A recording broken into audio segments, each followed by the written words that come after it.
कब्रस्तान आहे. खूप मोठं कब्रस्तान आहे ब्रिटिश काळी. तर हे बघा इथं पण पाणी सगळं जमा कब्रस्तान आहे ना, पूर्ण पाण्याखाली गेलेलं आहे.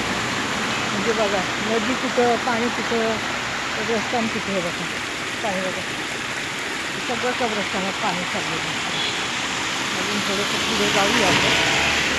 मला आता ह्या पाण्यातूनच जावं लागेल आणि खूप सांभाळावं लागेल मला स्वतःला, कारण का दादा मी इथूनच दाखवतो, तिकडे जात नाही. संपूर्ण कब्रस्तान आहे ना पाण्याखाली गेलेले. मला तिकडे जाता येईल ना आता, कारण का पाणी खूप वाहते पाणी आणि इकडे नदी आहे. नदीतलं पाणी सगळं इकडे आलेलं आहे आणि हे ब्रिटिश काळीन कब्रस्तान आहे. तर हे कब्रस्तान तुम्ही लोकांनी जाताना येताना बघितलेलंच असतं. सर्व पाण्याखाली परत दाखवतो.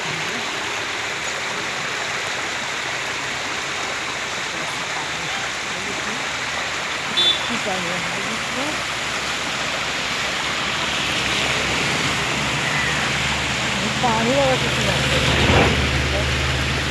सर्व पाणी आत चाललेलं सर्व कब्रस्तान आणि पाणी हे नदीचं पाणी आलेलं. नदीचं पात्र खूप मोठं झालेलं आहे, त्यामुळे हे सगळं आतमध्ये आलेलं.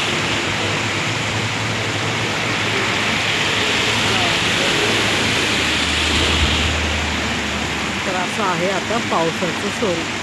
पाणी किती झालं, रात्रभर पाऊस पडतोय ना, त्यामुळं असं होणार आहे.